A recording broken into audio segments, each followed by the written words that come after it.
Hey everybody, welcome back to History Student Reacts. Today we'll be watching Simón Bolívar Part 5, Heavy is the Head by Extra History. So in the last episode of Extra History series on Simón Bolívar, we saw some of Bolívar's dealings with Haiti, the aid offered to him by Haiti's president, Alexandre Pétion, and we also saw Bolívar free all of Gran Colombia and the country of Peru. Now, in these following episodes, we get to see some of the political negotiations that followed the conflict. Now, before we get into this episode, I'd appreciate it if you guys would leave a like, subscribe, and check out my Patreon. It is linked down below. With all of that out of the way, let's jump right into this reaction. With the liberation of Peru, a lifetime of labor had come to its fruition. Yeah. The Spanish were, at last, pushed off the continent. And Peru was the last to go. Peru was a bit of a Spanish royalist stronghold on the continent. It's where the Spanish forces really holed up until they couldn't hold up anywhere anymore.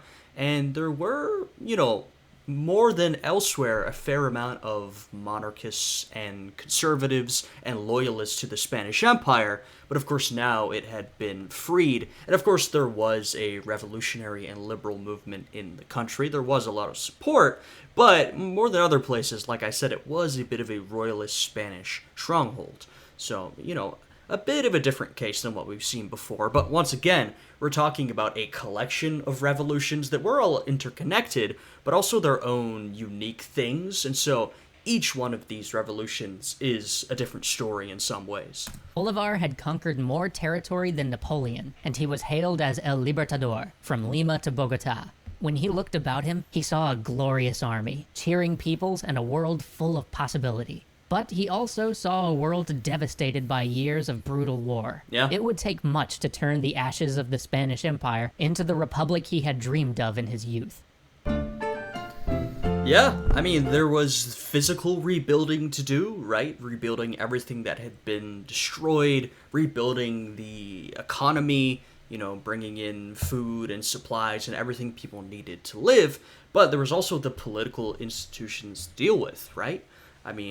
At one point, this was all part of the Spanish Empire. Now they've sort of been booted. You have to decide what political institutions you're going to use. Now, we know throughout this series, Bolívar's vision has been for one centralized Latin American state. That is what he wants, with a strong executive who will most likely be him. But a lot of people are not so on board with that vision, and that's where a lot of the political disagreement is going to come into the picture. With the expulsion of the Spanish from Peru, Bolívar had thought his work would be done, but standing there in Lima, having just accepted the office... Well, I'm sure he didn't think his work would be completely done. Come on, this was a man who knew the situation he was dealing with. ...of President of Peru, he finally had time to look up from the business of war and see just what a state the country was in. But yeah, it's finally time for a sort of civilian government, right? We've been through the military period of constant fighting. Now it's time to, rule as civilians, to try and move away from armed conflict. There were armies scattered throughout the nation, each with little loyalty but to whomever led it.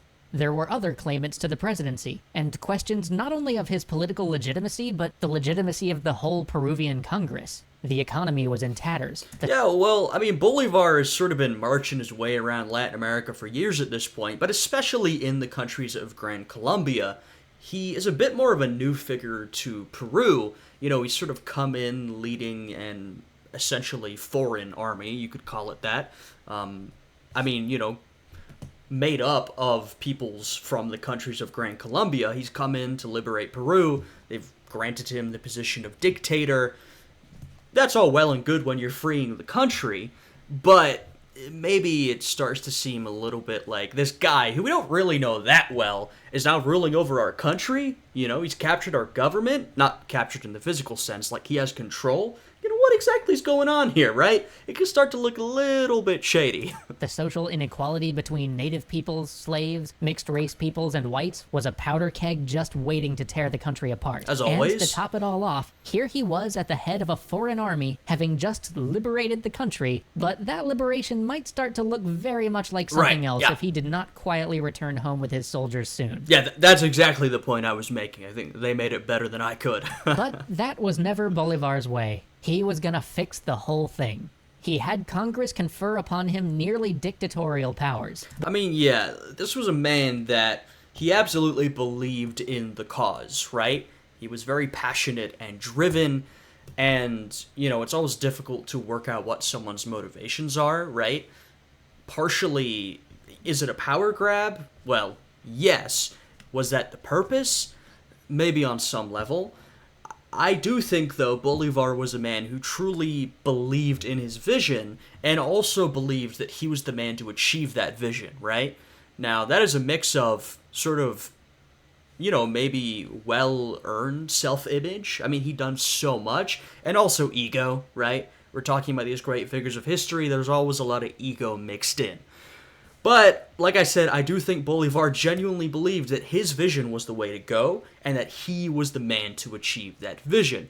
It just so happened a lot of people ended up not seeing it that way, but I tend to view Bolivar, not as a sort of nefarious character, right? I think some of his actions you can definitely frame in a more negative light, and some of them deserve to be framed that way. But I do tend to see him as more of an idealistic fellow who just really wanted to achieve the goals he had laid out for the people of Latin America. But even with such powers, he was stymied at every turn. He just didn't have a sense of the intense factions and loyalties that ran deep in Peruvian politics. He often lamented that he had never stepped foot into Peru, but at the same time, Peru was now part of his plan, part of his ambition for a... Yeah, I mean, like I said, Peru he's a little less familiar with than Venezuela and its neighbors, right? He's from Venezuela. He's been operating in the countries of Gran Colombia for years now. He's got a lot more familiarity. Peru, not that, I mean, it's not like he's totally unfamiliar, right? I'm not claiming that, but he's a little less familiar with the political landscape than these other countries. Great South American state, or at least a federation. If he was to achieve that, he had work to do. Oh, yeah. He immediately set out to reorganize the government, reform the treasury, reform the legal system, and rethink how education was provided. Classic sort of liberal enlightenment stuff. Every good liberal revolutionary, the American Revolution, the French Revolution, they always get to reforming, the government, the legal system, education, the economy. I mean, your classic enlightenment liberal stuff, right? He took a whirlwind tour of the country, appointing everyone from the mayors to the local schoolmasters in many of the towns he visited, but it was never enough. Peru was a royalist country, but more than that, its people were just worn out. Like I said, Peru, it was that sort of last stronghold of Spanish control, and we don't want to characterize or overgeneralize, but it did tend to be more conservative and by that I basically mean more monarchist than some of these other countries we've been dealing with. Much of the zeal for revolution and for all of the new projects that would bring was carried only by the charisma of Bolivar. Yeah. As soon as he would leave a town, it would slide back into its torpor. Yeah, there was a lot of personal loyalty to Bolivar. We see this sometimes with political movements, where you have perhaps a charismatic leader who sort of eclipses his own movement, right? There was a lot of personal loyalty to Bolivar, who was this charismatic and inspiring leader. I mean, think of all of his accomplishments, right? But there was a lot less enthusiasm for the cause he espoused. So, yeah, when Bolivar was right in front of them, they were like, this is great, we'll do everything you say. But when he would get out of there, without Bolivar there to really gin everybody up, get the enthusiasm up, people were a lot less interested in his ideology. His work undone. To his joy, he found that his old schoolmaster, the very man who had introduced him to many of the revolutionary ideas that shaped him, had returned from exile. Bolivar immediately put his old tutor in charge of the school system. But like so many that Bolivar appointed, he was not a man up to the task. He tried earnestly, he had the passion, but he didn't have the capacity to plan and organize. Yeah, so that is classic, you could call it nepotism. Not in the sense that you're related, but you either put a relative or a friend in a place of power. Once again, I mean, there's a pretty nefarious way to view that Bolivar was just handing out jobs to people who he liked. There's also a more charitable way to view it, which is that, he likes these people, so he thinks they're qualified for the job. But just because some guy did a good job teaching you, doesn't mean he's qualified to run a school system for an entire country. I mean, these are very different levels. Though, in these sort of revolutionary movements, we do often see people ending up in positions of power that you never would have expected them in. He had been a great one-on-one tutor, but when given the job of systemizing and marshaling the logistics for a whole nation's education, he was woefully out of his depth. Yeah, well, I mean, that's an entirely different job. That is two entirely different jobs. And so it went across Peru. Progress and reforms were slow. But better news was coming from other quarters. Nations in Europe had begun to officially recognize his Republic of Gran Colombia, and Antonio José de Sucre, the young general he had sent to the separate province known as Upper Peru, had won some astounding victories and liberated the whole region. But Upper Peru, too, came with its own questions. It was rich in silver, and so its sovereignty was hotly in dispute. Would it become part of the yet war-torn Argentina? Would it be put under the yoke of the newly liberated Peru? Or would it become a new nation unto itself? Well, when the local Congress declared that they would be an independent republic, Bolívar certainly didn't object. Maybe this was because the new rich republic could join the confederation he was putting together without all of the baggage that he saw coming with the rest of Peru. Maybe it was because they invited him to come and write their constitution. Well, that as well. And this is where I will remind you guys once again, we are dealing with a 6-part YouTube series where each part is about 10 minutes, and we're basically covering the entirety of Simón Bolívar's life, which includes, all of the Latin American wars for independence. This is a topic of immense complexity. You could spend many, many hours reading thousands and thousands of words about what happened here. We are not going to get even close to covering the complexity of the real events, not to mention, this is not a topic that I'm an expert on. So there's a whole lot more at play in the geopolitics here that we cannot necessarily cover. So just keep that in mind. Keep that in mind with all content, especially YouTube videos. They're accessible, which is awesome, but you are missing out on a lot of context and information and complexity. And if you're really interested, you should probably go read a book. Or maybe it was because they named their new nation Bolivar. Actually, that might have been the reason. Of course, they did change the name to Bolivia a few days later, once somebody pointed out that, guys, Rome wasn't called Romulus. Come on. Really, they should just call the place Bolivia or something. That's funny. The gesture was there, and Bolivar was, without a doubt, eager to write their constitution. Of course he was. And so the Congress declared him President of Bolivia, which is only a little awkward. Bolivar would have written any constitution if you gave him the chance. Because he was technically already president of Gran Colombia and the president of Peru. But hey, why let your current job as the head of 2 different democratic states get in the way of a little constitution writing? And Bolivar really thought that this would be his legacy. He thought that this new constitution would solve all of the... Hey, Bolivar was not a man to be held back by sovereign political boundaries. It reminds me, a very different situation, but a little bit of Thomas Jefferson, who, while he was minister to France, the French Revolution was beginning to break out, and he hosted some of the early revolutionaries, particularly Lafayette, at his house, and actually participated in the drafting of the Rights of Man, which, is pretty inappropriate for a foreign diplomat to be that involved in revolutionary politics in another country, but much like Bolivar, Jefferson didn't much care about those boundaries.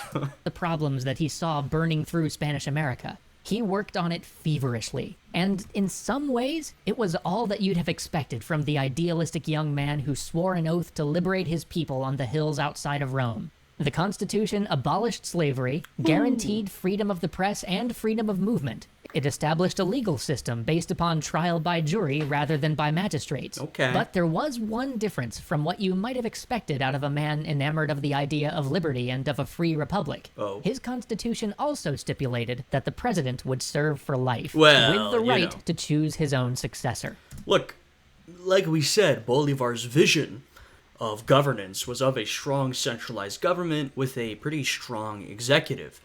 I mean, you can think back to the early days of the American government, and after they tried the Articles of Confederation, which was decentralized and didn't really work out, and they were drafting the Constitution, there were a lot of different ideas for how the government should be structured, and there was a group, a fairly significant group, you think of someone like Alexander Hamilton, who essentially wanted George Washington to be a lifelong executive, which you could perhaps call a monarch in one word or another, or maybe just a president serving for life with a lot of powers. At some level, It's like, all right, so we've got an authoritarian leader. We basically got a monarch.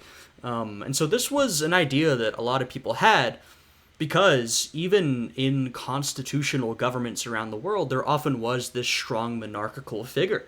And some people believed that, you had to have that to make the government function.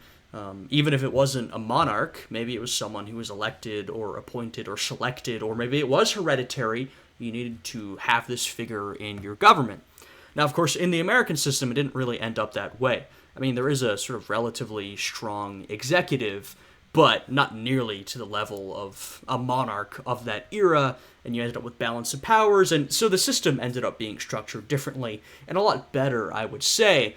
But this idea, it's not an uncommon idea at the time, but, of course, a lot of people were not super thrilled about it. I mean, it didn't happen in America for that reason, and you'll see here also a lot of people not super enthused about this idea.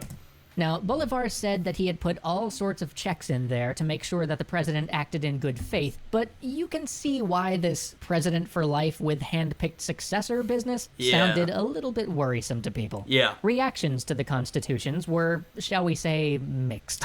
Very few people openly criticized it, but it was readily adopted only in Peru, where Bolivar and his army were actually located. Even in Bolivia, it was adopted Sort of a bad look. only with reluctance, and only when Sucre, the general who had liberated the region, agreed to hold the post of president, but then resign after 2 years. But all of this cost time. Precious, precious time.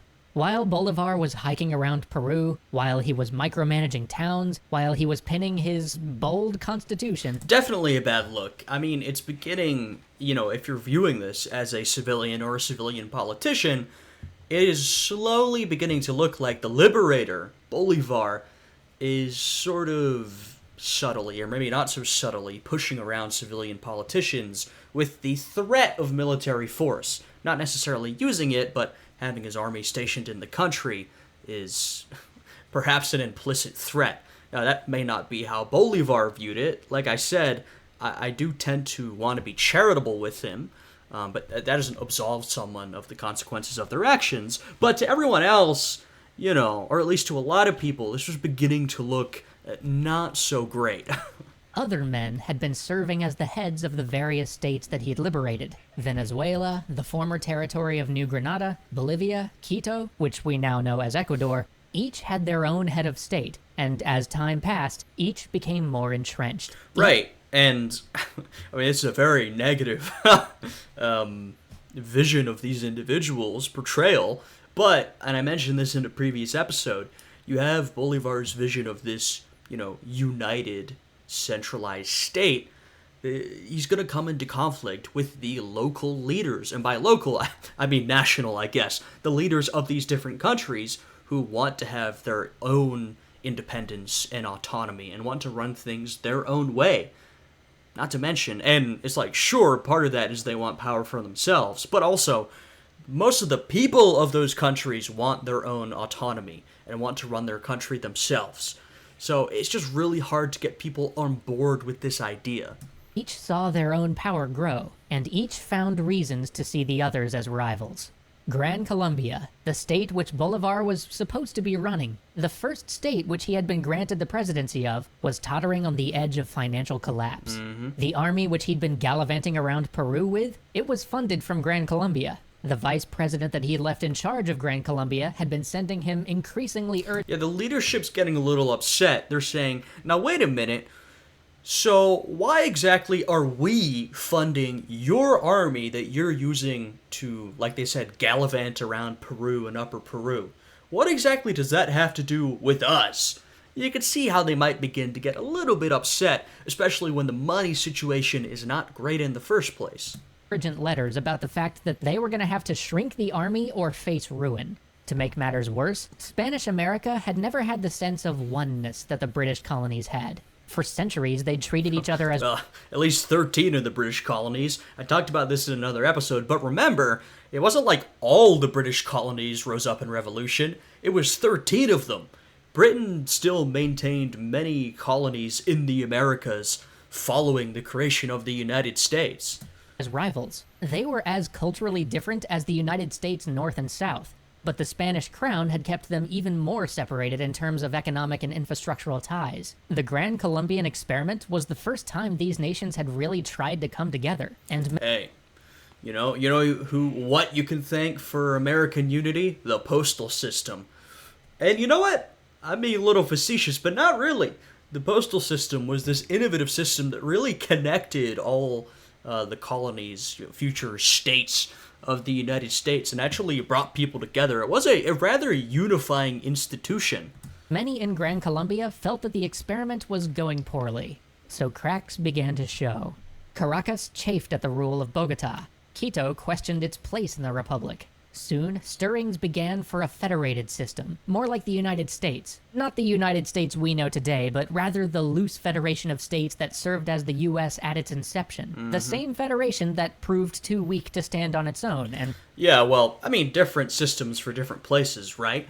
The United States today has a federal system. We have a strong centralized government, but each of the states have some power to wield. They are partially autonomous.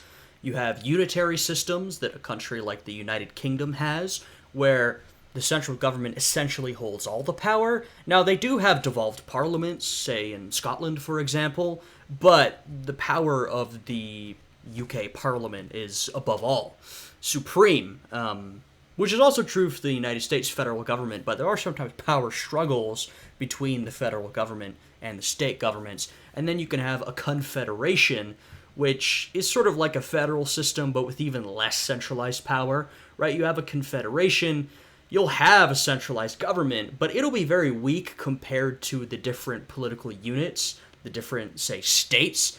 They will wield most of the power.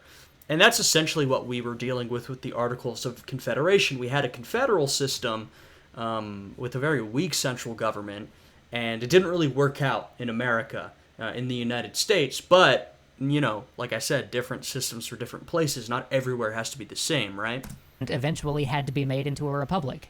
But Bolivar knew that a federated state would never survive. That if there was no... Well, yeah. I mean, in this case, yeah, it'll probably break up into different independent states. And spoiler alert, you look at Latin America today, you see a bunch of independent countries. strong central authority to hold them together, these states would simply fall back into their national bickering, and, in the end, the whole project would be undone.